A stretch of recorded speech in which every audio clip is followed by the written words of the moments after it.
Kentucky holds more than just rolling hills and bluegrass.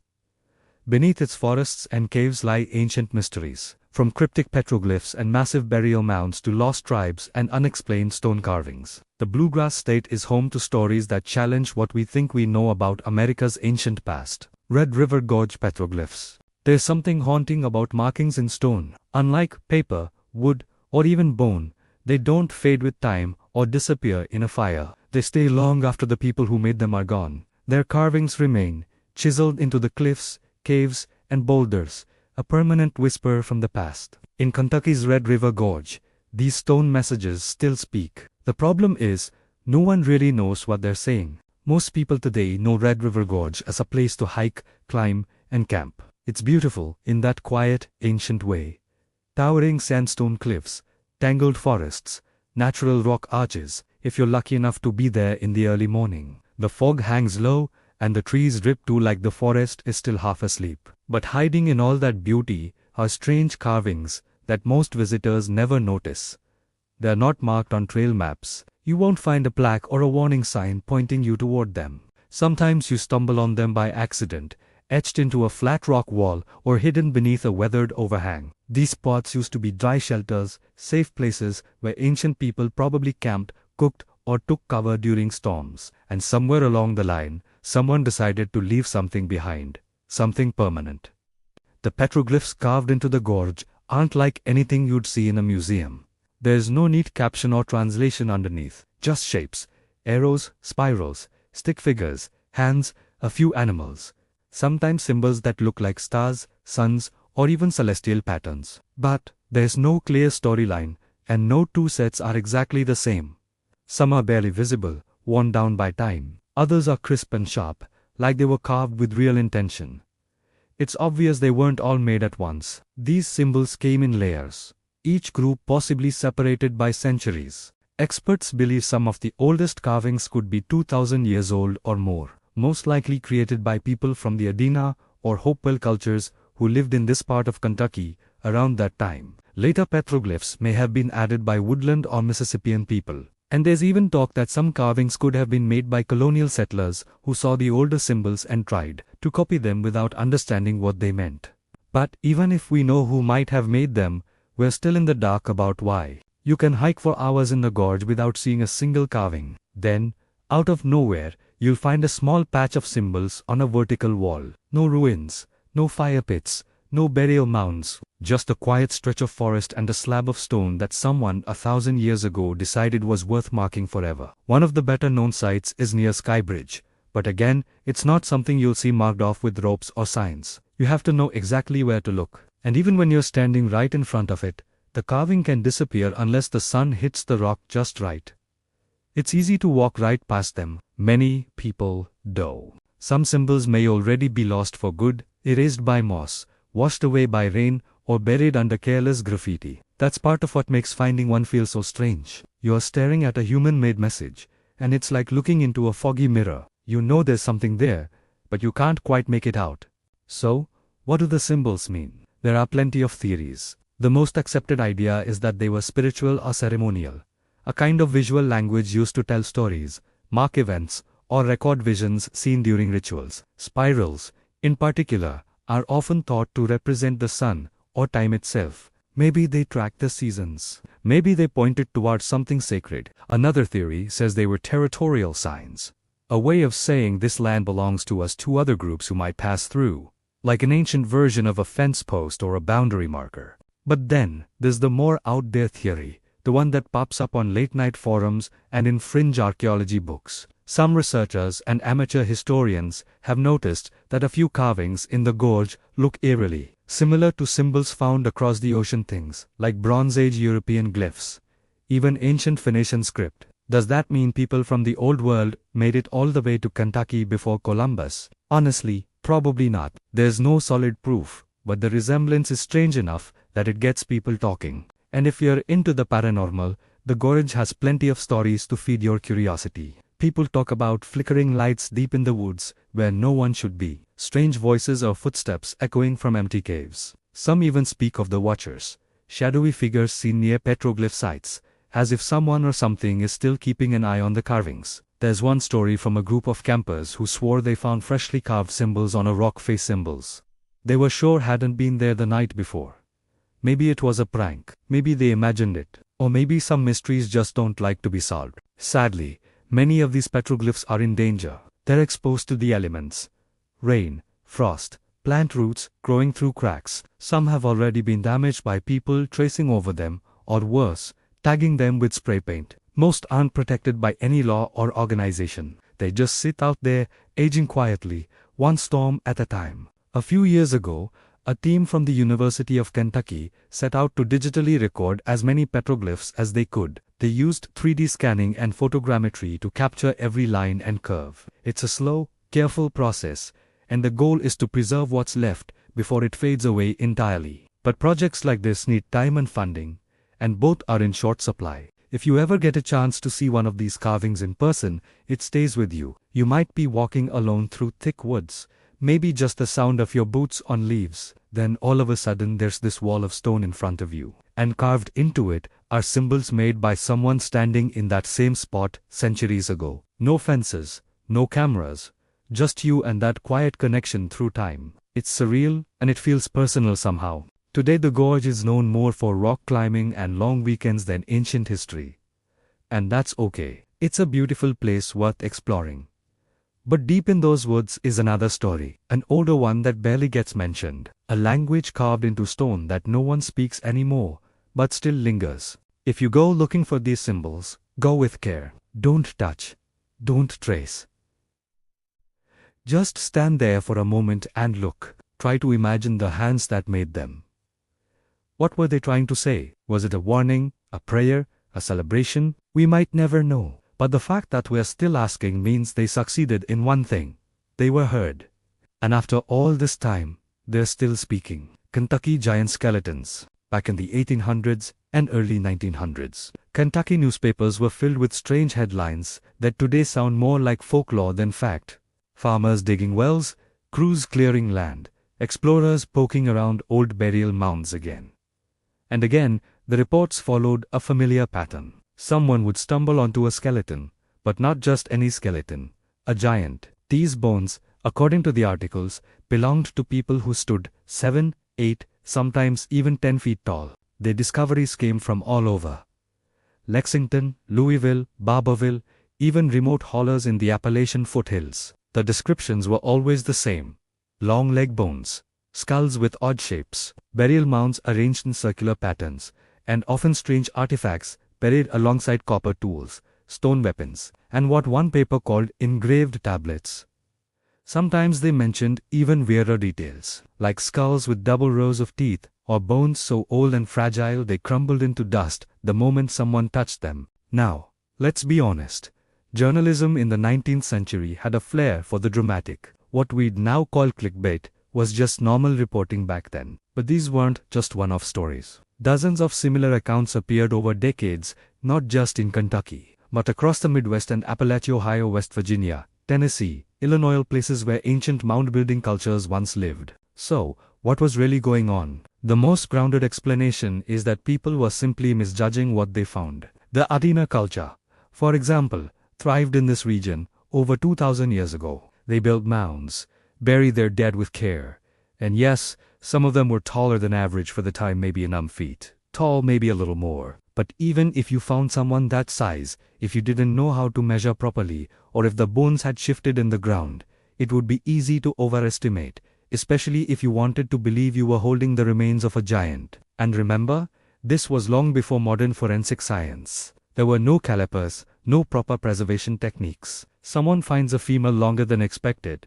and suddenly they're guessing the person had to be 8 or 9 feet tall. And once one town printed a headline like "One OFT skeleton found in barn," you can imagine the next town over wanting to top it. But not everyone chalked it up to exaggeration. In fact, some people believed these skeletons belonged to a completely different race of people, a lost civilization. Taller, stronger, and somehow forgotten by mainstream history. That's where the legend of the Kentucky Giants really takes shape. By the early 1900s, the idea of ancient giants in America had taken hold in fringe archaeology circles. Reuters began connecting the dots. pointing to mounds across the US and claiming they were built not by Native Americans, but by a mysterious race of giants. Some even linked them to biblical stories like the Nephilim. Others suggested they were survivors from Atlantis or ancient Europeans who crossed the ocean long before Columbus. And in a lot of those stories, one name kept coming up: the Smithsonian. According to the legend, the Smithsonian Institution was sent many of these skeletons and then quietly made them disappear.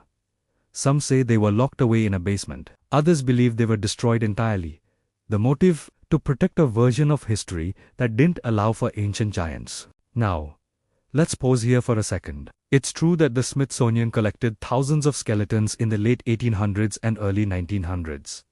Many of them came from mound sites in Kentucky and nearby states. And it's also true that anthropology back then was far from respectful. Native American burial grounds were looted, artifacts were scattered, and some remains were studied without consent. But the idea that the Smithsonian deliberately covered up the existence of giants, that's harder to prove. No verified 8 or 10-foot skeletons exist in their records. There are no credible scientific reports confirming such measurements. And yet, the stories continue. Why?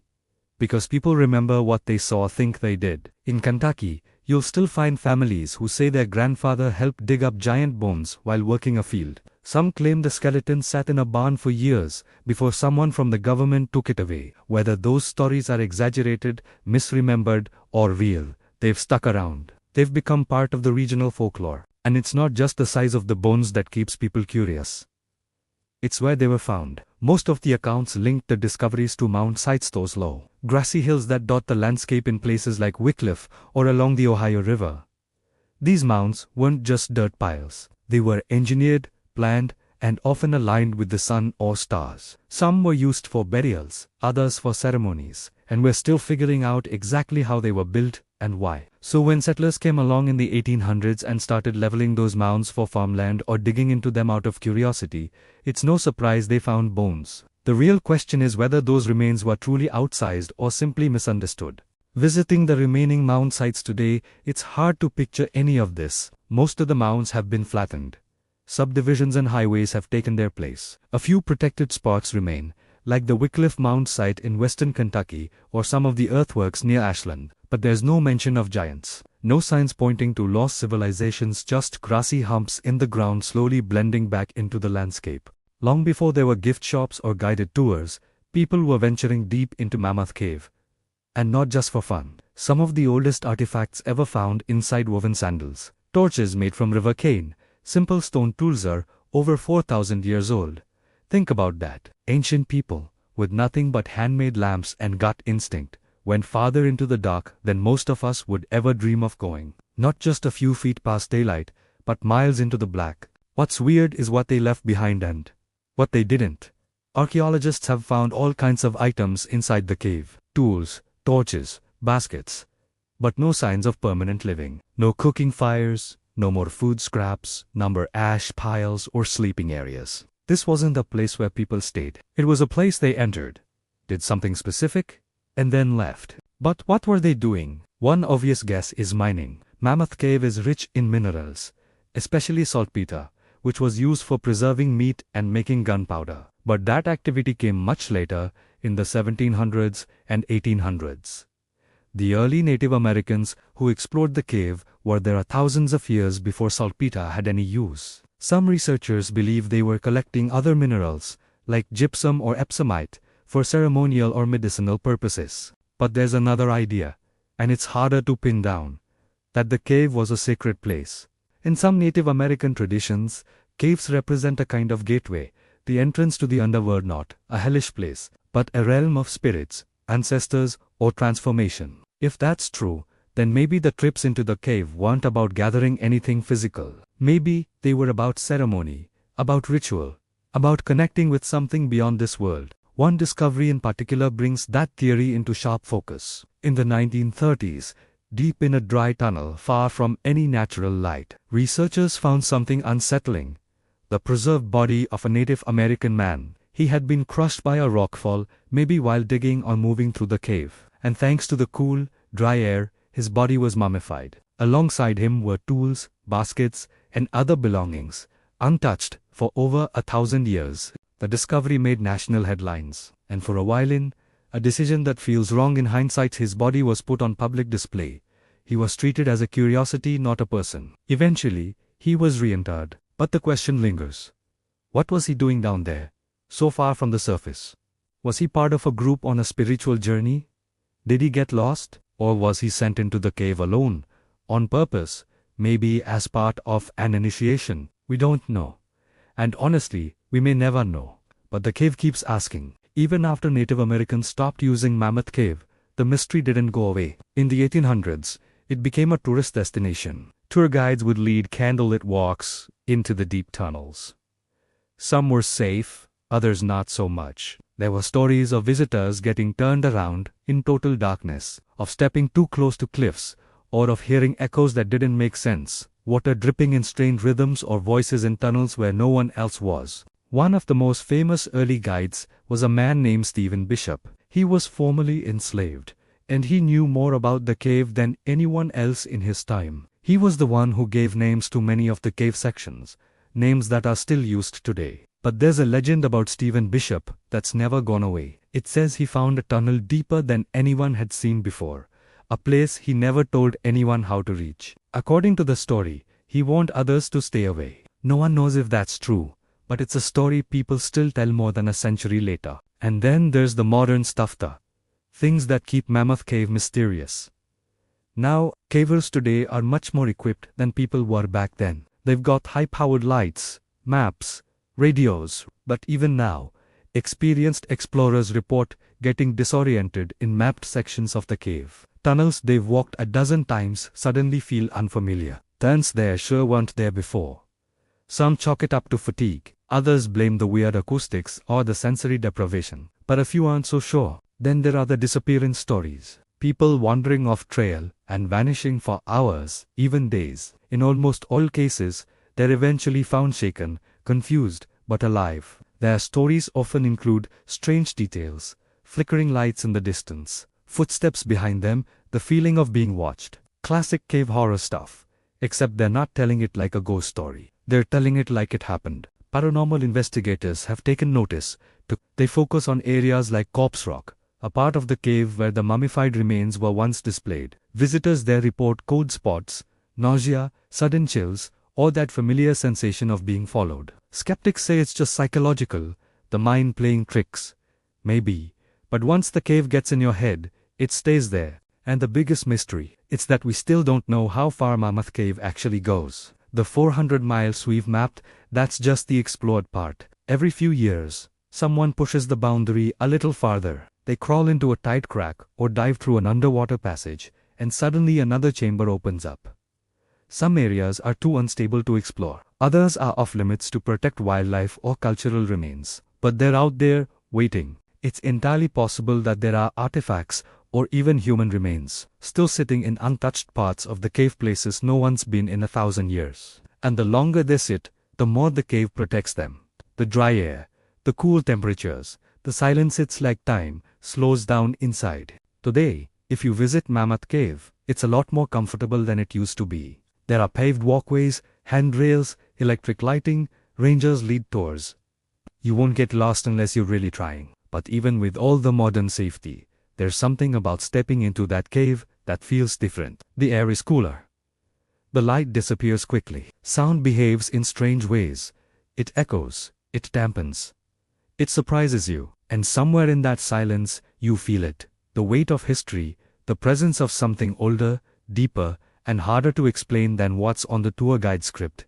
The National Park Service does its best to protect the cave.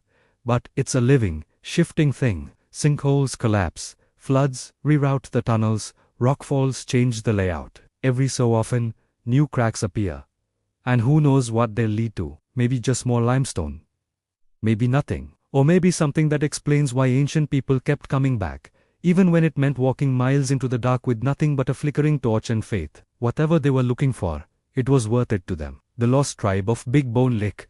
Big Bone Lick might sound like a joke when you first hear it. Honestly, it gets a laugh from just about everyone who reads the name out loud. But behind that funny-sounding label is one of the most fascinating prehistoric sites in all of North America. And it's sitting quietly in northern Kentucky, tucked into the kind of park you'd drive by without thinking twice. On the surface, Big Bone Lick looks pretty simple. There are open fields, a few bubbling salt springs, and a small visitor center with mammoth statues out front. It doesn't scream mystery or ancient history, but the truth is, this patch of land has been drawing in giant creatures, curious explorers, and maybe even lost human cultures for thousands of years. And the ground beneath your feet, it's packed with stories we're still trying to understand. The name Big Bone Lick is exactly what it sounds like. The soil here is loaded with salt and minerals, which made it a natural hotspot for animals during the last ice age. For tens of thousands of years, herds of massive creatures came here to lick the salty earth and drink from the mineral-rich springs. But for some, the visit turned into a trap. The terrain around the springs was swampy and soft. Mammoths, mastodons, giant sloths, and prehistoric bison would sometimes get stuck in the muck and never make it out. Their bodies piled up over generations, layer after layer. What was left behind was a fossil jackpot. By the time European settlers arrived in the 1700s, they were stunned to find enormous bones just lying out in the open, skulls the size of barrels, femurs longer than a man's leg. Some people thought they'd found dragons. Others believed they were the remains of a race of giants. It was so strange, so massive in scale, that even Thomas Jefferson took an interest. He sent teams to Big Bone Lick to collect samples, convinced that these bones might belong to animals still roaming the untamed American interior. Because of that, Big Bone Lick is often called the birthplace of American vertebrate paleontology. It's where the US first started taking fossil studies seriously. But the ancient animals were only part of the puzzle. Mixed in with the bones, early explorers started noticing something odd: signs of people, old stone tools, charred wood, fire pits, buried beneath layers of fossil debris. Some accounts, especially from French explorers in the early 1700s, mentioned Native American guides talking about a lost tribe, a group of people who had once hunted the giant beasts at the lick and then vanished. Some versions of the story said they were wiped out by the animals themselves, trampled in a hunt gone wrong. Others claimed the land swallowed them whole, people, camp, and all. Now, that kind of story raises questions. Were these real memories passed down through oral tradition? Or were the early European settlers misinterpreting the symbolic language of native myth and legend? The truth probably lies somewhere in between. What we do know is that Big Bone Lick was considered a sacred place by many Native American groups. The Shawnee, the Cherokee, and others all came here not just to hunt, but to visit the healing springs and honor the spirits of the animals. Some oral histories describe the site as a place where the earth remembers, where time feels thinner. So when people talked about a lost tribe, it may not have meant a literal disappearance. It could have been a poetic way of saying their time ended here. Their story faded into the earth, but the idea of a lost people stuck in the public imagination. And as the 1800s rolled on, the stories kept evolving. Newspapers started calling Big Bone Lick the final battleground of an ancient race. Some claimed human bones had been found alongside the mammoths, hinting at a prehistoric massacre. Others spun more dramatic tales. Giant warriors cursed by the gods, whole cultures wiped out by a vengeful earth. There's no hard evidence for any of that, but once a story like that gets going, it's hard to slow it down. In the early 20th century, some fringe theories started connecting Big Bone Lick to larger, more mysterious ideas. Some suggested it was tied to the ancient mound builders, or even pre-human civilizations lost to time. A few went as far as claiming the site might have been a kind of prehistoric pilgrimage ground, maybe even a ritual site, where people left offerings of bones in honor of the beasts. That last theory isn't completely outside the realm of possibility. Some archaeologists have noted strange patterns in how certain bones and tools were found together, suggesting they might have been placed intentionally. Still, most of the formal research at Big Bone Lick has focused on the animals. The fossils here have helped us build a clearer picture of life during the last ice age. What kinds of creatures roamed this part of the continent, how they lived, and maybe even how they died.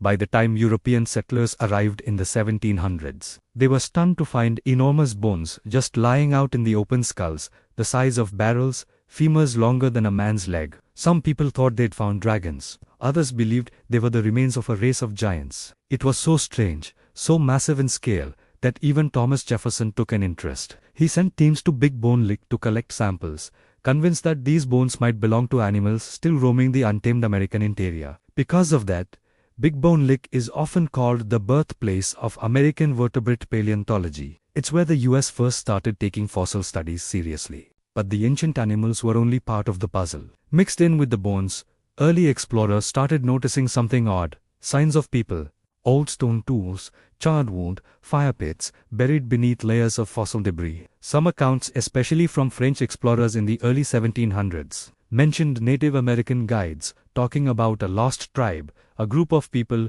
who had once hunted the giant beasts at the lick and then vanished. Some versions of the story said they were wiped out by the animals themselves, trampled in a hunt gone wrong. Others claimed the land swallowed them whole, people, camp, and all. Now, that kind of story raises questions. Were these real memories passed down through oral tradition? Or were the early European settlers misinterpreting the symbolic language of native myth and legend? The truth probably lies somewhere in between. What we do know is that Big Bone Lick was considered a sacred place by many Native American groups. The Shawnee, the Cherokee, and others all came here not just to hunt, but to visit the healing springs and honor the spirits of the animals. Some oral histories describe the site as a place where the earth remembers, where time feels thinner. So when people talked about a lost tribe, it may not have meant a literal disappearance. It could have been a poetic way of saying their time ended here. Their story faded into the earth. But the idea of a lost people stuck in the public imagination. And as the 1800s rolled on,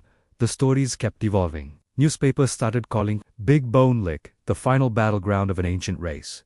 Some claimed human bones had been found alongside the mammoths, hinting at a prehistoric massacre. Others spun more dramatic tales.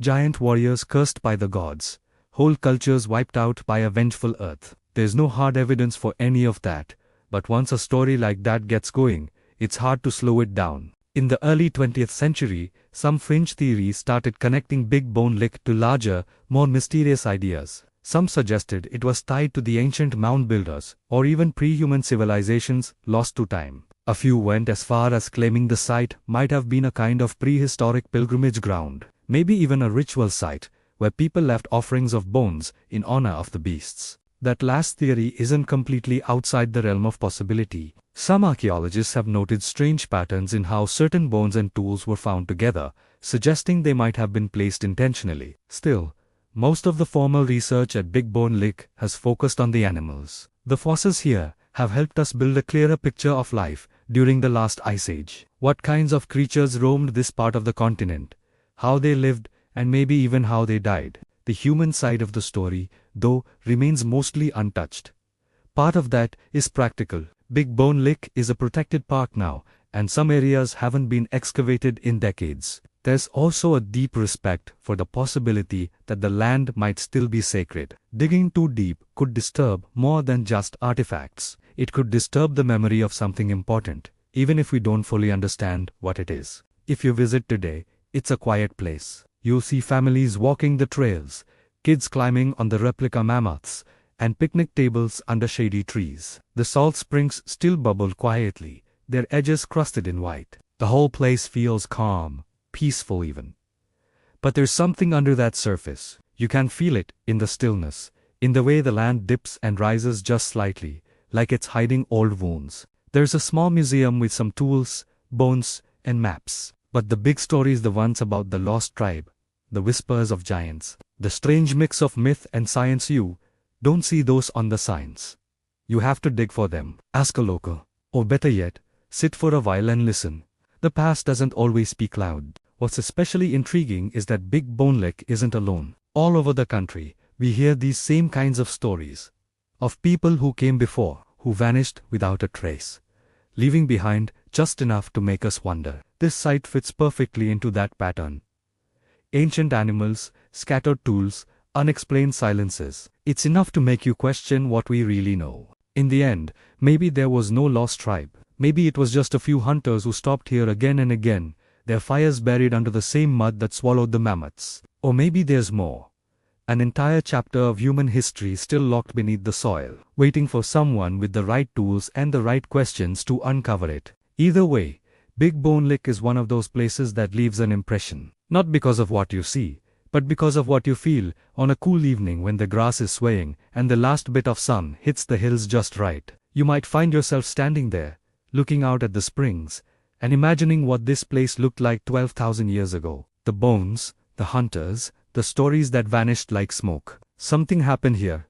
We just don't know what. The Hopkinsville Stone Circle. If you drive just a little ways outside Hopkinsville, Kentucky, and find yourself in the right patch of hills and forest, there's a local mystery waiting quietly in the woods. It's not a massive landmark or anything flashy. In fact, most folks around here have only heard whispers about it. Something about a ring of old stones hidden in the trees. They call it the Hopkinsville Stone Circle. Now, when people hear Stone Circle, their minds usually go straight to something like Stonehenge. That's not what this is. There are no towering slabs or dramatic views of the horizon.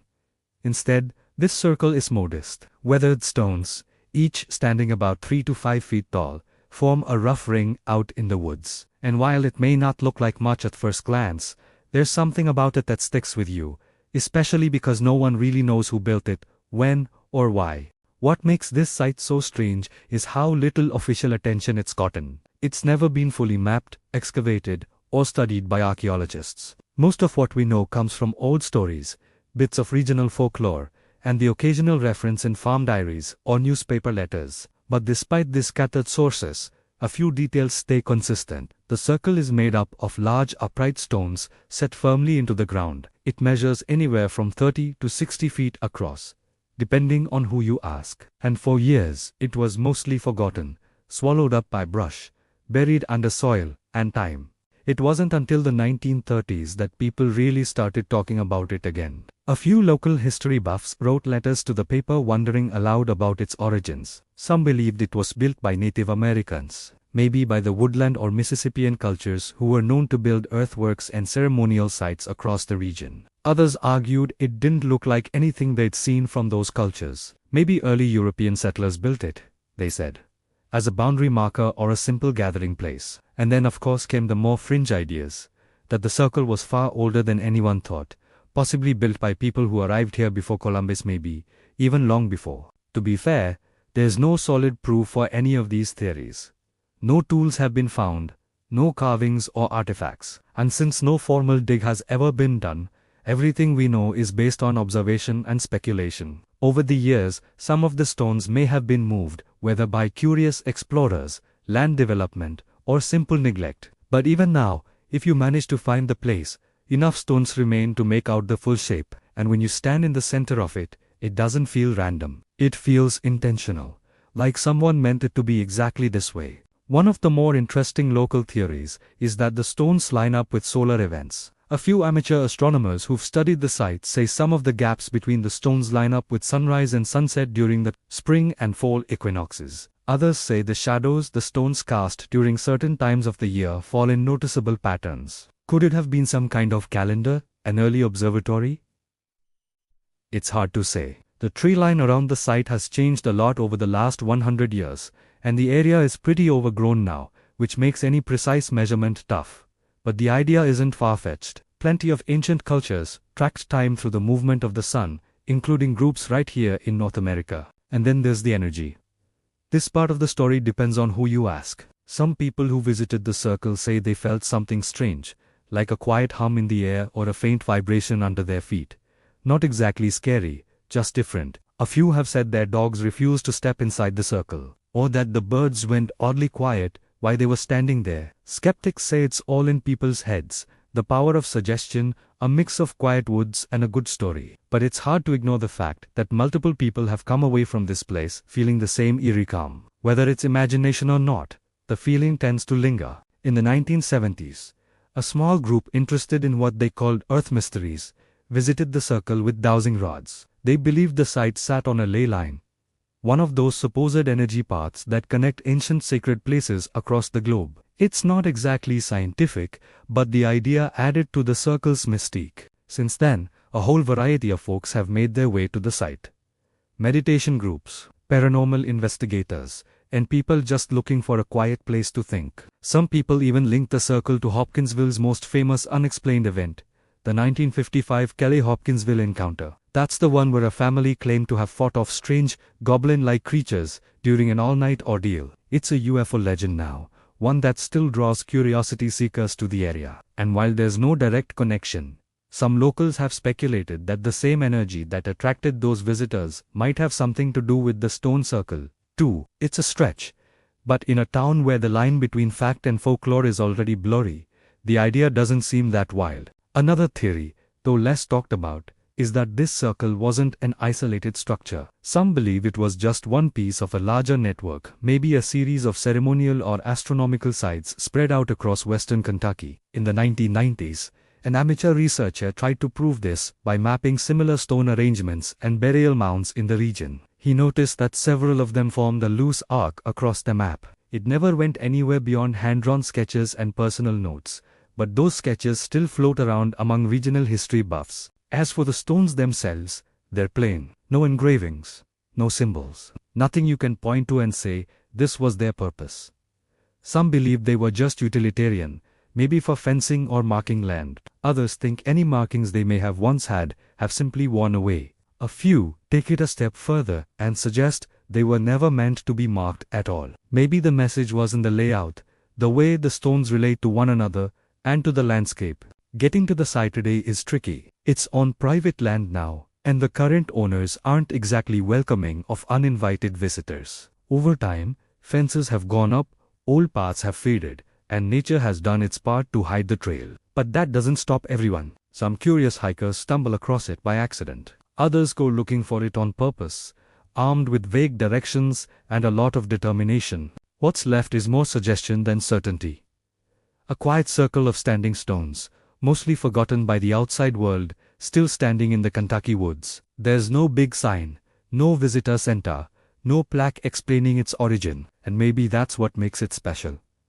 It doesn't demand attention. It just waits for those willing to notice it. And whether it turns out to be something simple, a boundary marker, a leftover from early settlers, or just an odd geological feature, it still feels ancient. It still feels like a place made on purpose. In a time when most mysteries are solved with a quick internet search, this one holds its ground. Quiet, undecided, unfinished. Sometimes that's all a mystery needs to do. Just exist. Just wait. Indian Staircase. If you're ever deep in the Red River Gorge of eastern Kentucky, far past the campgrounds and marked trails, there's a place that'll stop you cold. You hike through thick forest, push past rhododendron thickets, and work your way up the sandstone ridges that dominate this wild ancient landscape. Then, out of nowhere, something catches your eye.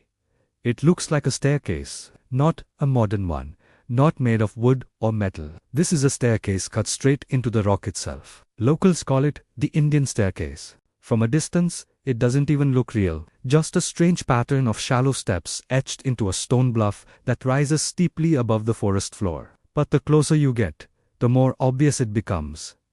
This wasn't made by nature. These steps were carved by human hands. They're narrow, uneven, and worn down by time. Some of them barely hold a boot. Others are so shallow you have to flatten your foot sideways to get a grip. There's no handrail, no rope, and nothing to catch you if you fall. One bad move and you'll tumble into brush and rock 20 feet below. And yet, someone went to a lot of trouble to make this. The Indian Staircase is one of the most quietly fascinating and least understood mysteries in all of Kentucky, and nobody really knows where it came from. The prevailing belief is that Native Americans carved it centuries ago, possibly long before European settlers ever arrived in the region. Some suggest it might be over 1,000 years old, but no one has pinned down a date. No one even knows which culture might have made it. It just exists, cut into the side of a sloping cliff, like a secret path to the sky. The odd part is, when you finally climb it, there's no ancient village waiting at the top. No burial site. No clear reason why someone would go to such lengths. What you do get is a long, flat ridge with one of the most spectacular panoramic views in the entire gorge. The wind's sharper up there. You can see hawks gliding below your feet. And scattered across the sandstone are faint carvings, petroglyphs, spirals, stick figures, strange symbols that might have meant something profound once. Maybe they still do. There's a certain silence at the top, not the kind that feels empty, but a stillness that feels watched. Not in a spooky way, just quiet, like the place demands respect. Some archaeologists believe this wasn't just a shortcut up a ridge. They think the Indian Staircase may have been part of a ceremonial path, something sacred.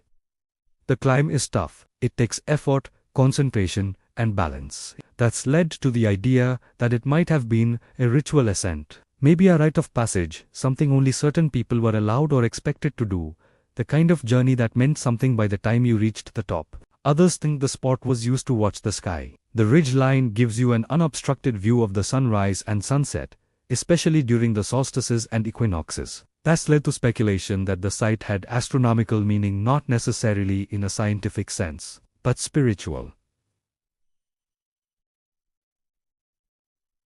A way of keeping time, a calendar carved into the movement of the sun. There are no solid answers, only questions, guesses, and theories. And then there are the outlier ideas, the kind you don't usually hear in museum exhibits, but you will around campfires and in late-night internet rabbit holes. Some say the staircase doesn't fit Native American design at all, that it might predate known tribes. Maybe it was carved by an older culture, or even people from across the ocean, part of a long-debated theory that explorers from Europe, Africa, or even the Mediterranean made it to North America before Columbus. These are fringe ideas. To be fair, there's no solid evidence linking the Indian staircase to Egypt or South America. But when people look at it, how deliberate it feels, how out of place it seems in Kentucky, they can't help but wonder. It just doesn't fit cleanly into any historical box. There's also a more practical explanation.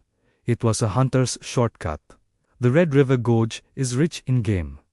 Deer, elk, wild turkey. The idea is that early hunters might have used the staircase to quickly scale the ridge while tracking animals, but that theory feels a bit thin. Carving footholds into solid sandstone without metal tools, just to save time. That's a lot of work. You don't do that unless the place matters. And clearly it mattered. For anyone who's climbed it, there's a shared feeling like the staircase holds memory. Something about the angle of the stone, the silence in the trees, the way the wind cuts over the ridge. People describe a shift as they get close, like the forest goes quieter, like the trail is waiting. Once you're up top, looking out across the green ripples of the gorge, there's a real sense of time stretching out behind you. You're standing on stone that was carved long before you were born, maybe long before this country existed, and you realize how rare that is. There's no paved walkway, no fences, no markers, no cell signal, just you, the rock, and the wind. And that might be the most powerful part of the experience. How untouched it feels. There's no official trail sign pointing to the Indian staircase. No glossy brochure or welcome center. If you want to see it, you either have to already know it's there or go with someone who does. It's not something you stumble on by accident, and it's definitely not beginner-friendly. The climb is steep, slick in places, and unforgiving. It's claimed its share of twisted ankles and nervous hikers. Rescue teams have had to pull people out after wrong turns or falls. Rangers don't promote it, and they definitely don't recommend it for tourists without experience. But that isolation has also helped preserve it. There's something valuable about that, especially in a world that's so built up, so loud, so commercial. The staircase hasn't been turned into an attraction. It hasn't been turned into anything. It just is. And maybe that's why it sticks with people. It doesn't answer your questions. It gives you new ones. Who carved this? Why did they do it here? What did they see? Standing in this same spot, looking at the same horizon, we may never know. The markings are too faint to translate. The original builders long gone. But the stone is still here. The steps are still here. You can still climb them, still feel that strange mix of effort, fear, and awe. And when you reach the top, you might catch yourself looking around not for danger, but for presence, because you'll feel it, like the land remembers. Whatever the Indian staircase was, a ceremonial path, an ancient lookout, a mystery lost to Tamet, was built with care, carved with purpose. Someone wanted to go up that ridge badly enough to chisel their way into history.